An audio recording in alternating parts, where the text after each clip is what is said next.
Who's claiming power this election? What's happening in battleground states? And why do we still have the Electoral College? All this month, the Throughline podcast is asking big questions about our democracy and going back in time to answer them. Listen now to the Throughline podcast from NPR. Hey, it's Brittany Luce. Real quick before the show. It's been a wild, exciting, exhausting election season. If you want to follow what's going on and make sure you don't miss a development, we want you to know that there are 3 things you can listen to every day. NPR's morning news podcast, Up First, is recorded before dawn and out by 7 a.m. Eastern Time each weekday. It's the morning podcast that captures the news overnight. Up First, 7 a.m. Later in the day, you can find a new episode of the NPR Politics podcast with context and analysis on the big stories whenever they happen. So like you get an alert, big breaking news, you don't know what to think? Look for the NPR Politics podcast a few hours later. And finally, consider this as the podcast where NPR covers one big story in depth every weekday evening. They will be all over this election and its aftermath too. So, Up First in the morning, consider this in the evening, an NPR Politics podcast anytime big stuff happens. An around-the-clock election news survival kit from NPR Podcasts. All right, thanks for listening. Here's the show. Hello, hello. I'm Brittany Luce, and you're listening to It's Been a Minute from NPR, a show about what's going on in culture and why it doesn't happen by accident.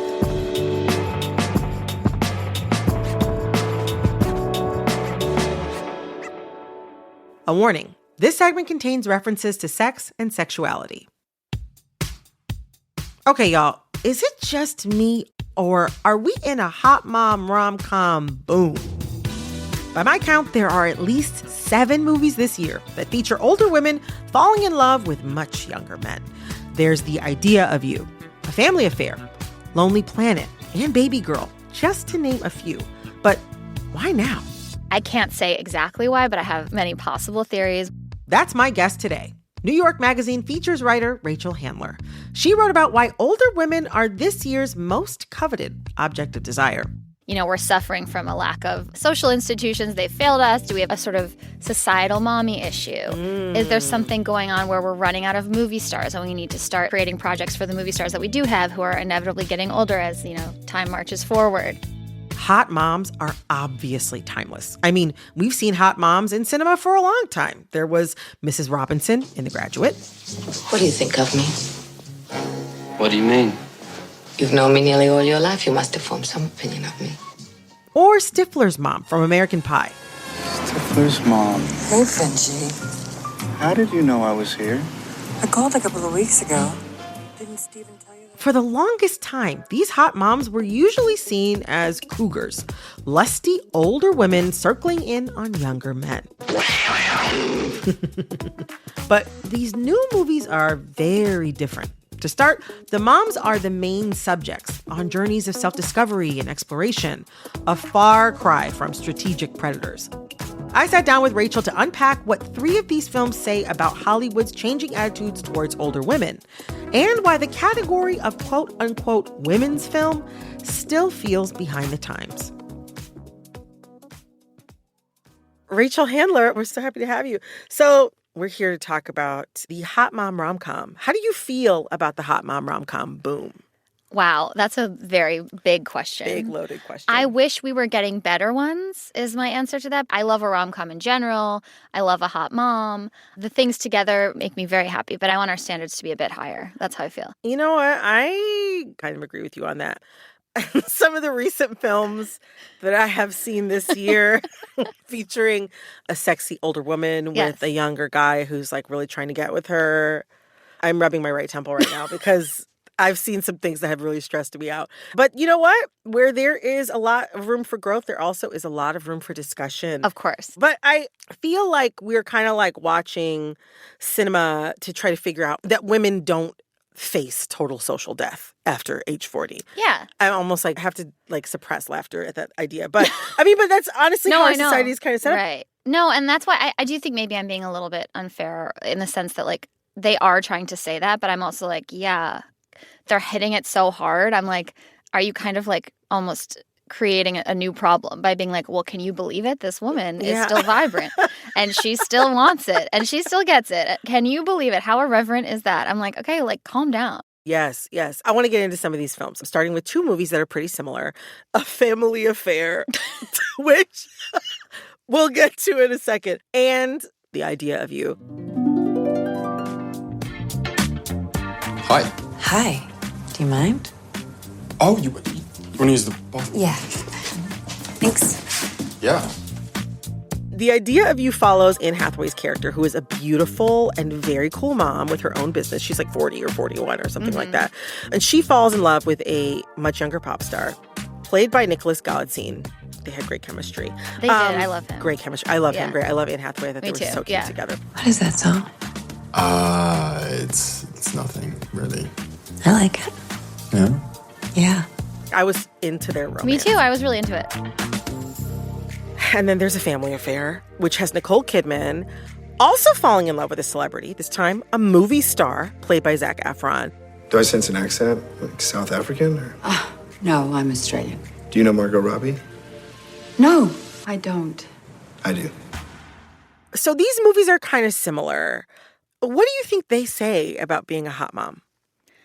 I mean, what I found most interesting in sort of the tropes that I was outlining is that, like, there was so much similarity in terms of, like, okay, she's really sort of classically Hollywood beautiful. It's Nicole Kidman. It's Anne Hathaway. It's like they look like themselves. They're very professionally successful. Yes. Nicole is an author, a very, very successful author. Yes. Who is sometimes paid in couture. You know how my mom writes assignments for Vogue when she can't finish a book? Yeah? Vogue does not pay very well, but they do give a lot of swag. Whoa. And she never wears any of it. Right. In a closet full of couture. She's like, when they can't pay me, they give me couture. I'm like, what? What job is this? Who are you writing for? What are you talking about? That was specifically a movie for aliens. But I do think... I hope they liked it. I hope they liked it. I hope they did.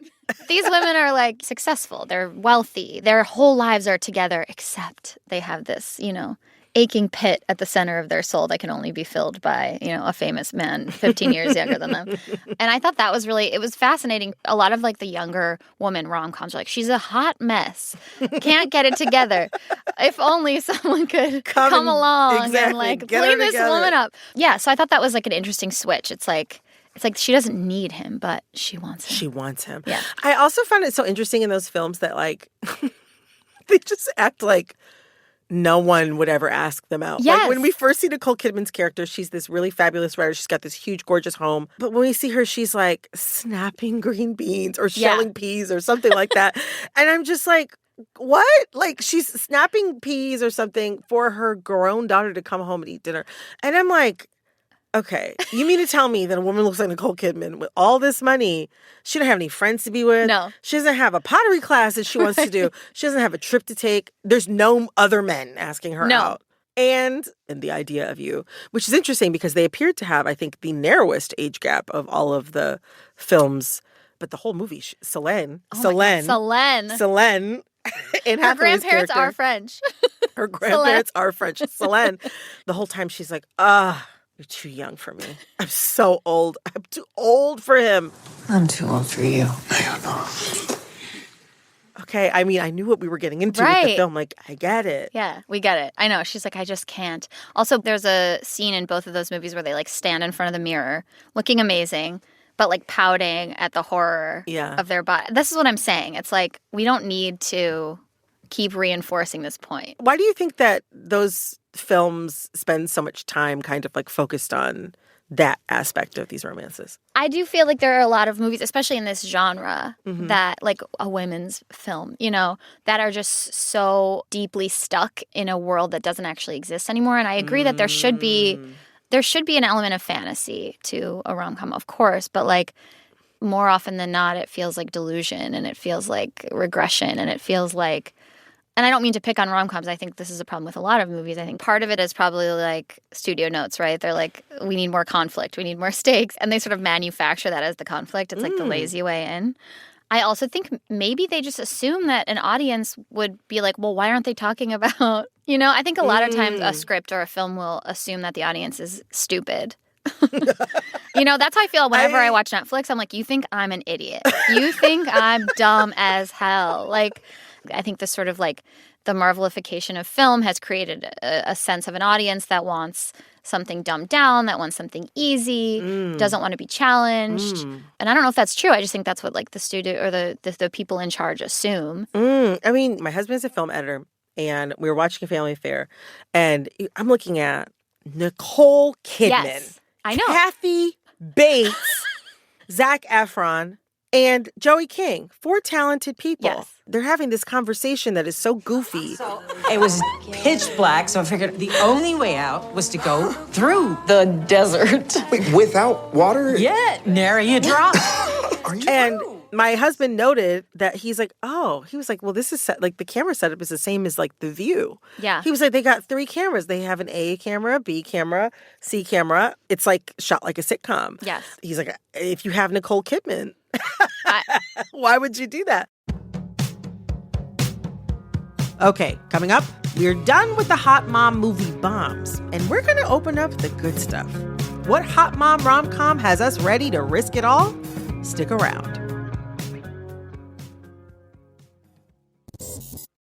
If you're a regular listener of the It's Been a Minute podcast, then you probably enjoy some other NPR podcasts too. With NPR Plus, you get perks like sponsor-free listening, bonus episodes, early access, and more for over 20 different NPR podcasts like this one. So start supporting what you love and stop hearing promos like this one at plus.npr.org. Okay, so does this sound like you? You love NPR's podcasts, you wish you could get more of all your favorite shows, and you want to support NPR's mission to create a more informed public. If all that sounds appealing, then it is time to sign up for the NPR Plus bundle. Learn more at plus.npr.org. Hey, it's Aisha Harris from Pop Culture Happy Hour. If you love NPR podcasts, you'll want the new NPR Plus podcast bundle. Enjoy an all-you-can-eat selection of NPR Plus podcasts with sponsor-free listening and bonus episodes. Plus, you'll be supporting public radio. Check it out at plus.npr.org. Do you feel like there's more on your to-do list than you can accomplish? Or maybe the world's problems feel extra heavy these days. We can't eliminate stress, but we can manage it. It's almost like I have a new operating system now. Like I tend to live more in this light. Stress Less, a quest to reclaim your calm. A new series from NPR's Life Kit podcast. All right, let's talk about another movie that wasn't a disaster, Between the Temples, which is a movie I loved. Oh, loved. Are you okay? Can you help me? Maybe. Give me your hand. Give me your hand. So it's one of my favorite movies of the year, actually. Me too. It's a movie about a widow in her 70s, played by the fantastic Carol Kane. And she wants to get bat mitzvahed because she didn't have one when she was younger. And she ends up finding love with a much younger, but still 40-something-year-old Hebrew school teacher, played by Jason Schwartzman. Can we have a shotgun bat mitzvah? I can look into it. Really? Between the Temples. Beautiful film. Carol Kane and Jason Schwartzman have genuine, deep chemistry. And I felt like they connected because they had things in common. Right. Like they're both widows or widowers. Yeah. And they also like had shared interests. Yes. Yeah. The At least one shared interest. Exactly. The things that cause people to fall in love in real life. Exactly. I was like, oh, this is the person who made this maybe has been on a couple dates or met other people before. Right. Yeah, Between the Temples is really good and almost doesn't deserve to be in the company of these other films. I think it's like a delicious movie from start to finish. Delicious. Yeah, I could not be friends with Carol Kane and not fall in love with her. No, are you kidding me? And that's the other thing I'll say that the film does really well is that I remember watching it and feeling like, at least within the world of the film and through the eyes of the filmmaker, it was like, well, who wouldn't be in love with this woman? Yes. As opposed to showing you a very conventionally attractive, young-looking Anne Hathaway. Yeah. And being like, the audience needs for her character to ask the heavens, why, oh, why does this young hot guy like me? As opposed to, I felt like in Between the Temples, the gaze of the film was looking at Carol Kane, this really gorgeous, fantastic woman in her 70s, and being like, I mean, can you blame him? Yeah. Right. No, that's exactly right. And that's exactly what I'm talking about. It's like, even though the conversation does turn to age, it's still an inevitability that he would fall in love with her. Exactly. Yeah. I mean, I left the movie being like, I'm risking it all for her. And I do think that what's missing too is I do think that like none of these movies are kind of like leaning into the eroticism of that inherent dynamic. Very good point. It's interesting because, I mean, when I feel like films do lean into the eroticism of that dynamic, that's when you get Stifler's mom, played by Jennifer Coolidge. It's like a joke. It's like a joke. It's not typically something that is treated very seriously. No. Like whether it's the woman's desires are not serious or the man's desires or attraction to this woman cannot be serious. Exactly.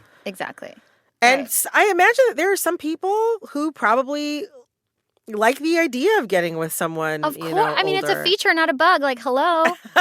Come on. That's a very, very, very good point, that the eroticism in that mixed age dynamic doesn't really come through in movies like this very often. I will say, one of the things that's interesting about these films, and you pointed this out in your piece, all the leads are white. Mm-hmm. Why do you think that is? How much time do you have? Why do I think that is? I mean, because it's like, again, it goes back to this idea of it being like the safest, most anodyne, inoffensive. Everything else has to be like, the studios are like, oh, well, it simply has to be like a thin, white, rich woman who has her career to, like, it all fits into that sort of like horribly racist, misogynistic industry that we know so well. I mean, I think that's obviously a part of it. But also something else that I've been thinking about is like, in my experience, Black women have less age anxiety than white women do. Oh. Also, like a lot of Black actresses, like especially Gen X, I think they're all in their like mid to late 50s and they just stop playing like 35-year-olds. Yeah. Like, stop playing. Like Taraji P. Henson is in her mid 50s. She just stopped playing 35-year-olds like 2 years ago. Absolutely. This is so interesting and you're so right. The sort of like, I feel so insecure because I'm so old thing, that's just not something that comes up in my life or in That is Pleasant. so interesting. Does that come up a lot? I'm sorry, asking you, resident white woman. Let me check in on the group chat. No, I mean, not with my friends. That's what I'm saying, that these movies feel so foreign to me in that just implicit messaging. It's like, that's not the world that I live in. I have friends who are over 40. We're both approaching that era. No one has ever been like, I'm too old to like be wanted. Like, everyone's out here like, hooking up with younger dudes and having a ball. Like, with another age gap romance starring Nicole Kidman, Baby Girl, coming out this December, there is an opportunity for something a little different in the hot mom rom-com or hot mom, whatever, hot mom film canon, I suppose. You saw Baby Girl. Do you feel like it is going to give us a little something different? Absolutely. I mean, I wouldn't describe it as a rom-com necessarily. It doesn't seem like a rom-com from the trailer. But it's sexy. It's very sexy. And the issue is not necessarily like her age. It's more like her kinks, which is very interesting. Well, it also seems like it's going to play with power. Yes. I think that there's an assumption sometimes in these films that because women's power traditionally and perhaps societally is expected to be derived from fertility and youth and beauty, that when you age, those things in their conventional sense diminish, and so then your power diminishes. But it seems like they're actually going to highlight the fact that she has acquired power and that she has power. Yeah. Which I feel like is also missing from a lot of these films. Absolutely. I'm very interested in that idea, where a woman's power comes from and how that can be erotic and not a problem. How that can be erotic and not a problem. And for me, I'm thinking like, okay, what else do I want? And the first thing I thought of, which is a movie that I do mention in this piece, kind of tongue-in-cheek, is the movie Birth with Nicole Kidman. I just I'm watched like, more that for Birth. the first time a couple weeks ago. Oh, you want a woman to be viable only in the eyes of a younger man? How about a child? Birth. Who's her husband a 10-year-old reincarnated? Who says that he's her husband reincarnated. What about that? What about that?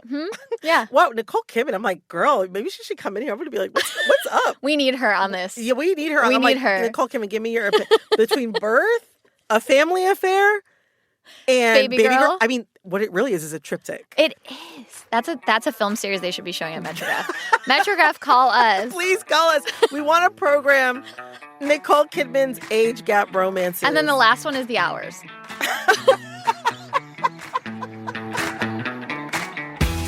Oh my gosh, Rachel, it is always just a pleasure to have you on this show. You are just so brilliant, and I am so glad every time I get to talk about Me movies with too. you. Me too. It's so fun. That was Rachel Handler, features writer for New York Magazine.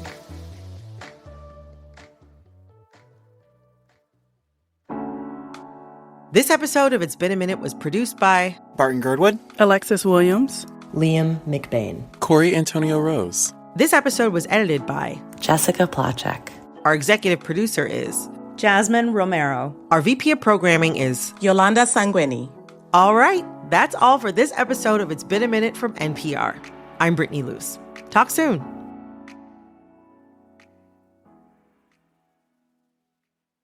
We finally made it, election week. It's what this whole never-ending election cycle has been building up to, and what happens now will dictate the future of the country. Keep up with election news when it matters most with NPR's Consider This podcast. All this week, we are taking major stories from the election to help you make sense of them and what they mean for you in under 15 minutes. Listen now to the Consider This podcast from NPR. As Election Day approaches, NPR's Consider This podcast is zooming in on 6 states that could determine who wins the White House: Georgia, Nevada, Wisconsin, Michigan, Arizona, and Pennsylvania. We'll ask voters in these swing states what matters to them and which way they want the country to go. Follow along with new episodes this week on the Consider This podcast from NPR. Support for NPR and the following message come from the Walton Family Foundation, working to create access to opportunity for people and communities by tackling tough social and environmental problems. More information is at waltonfamilyfoundation.org.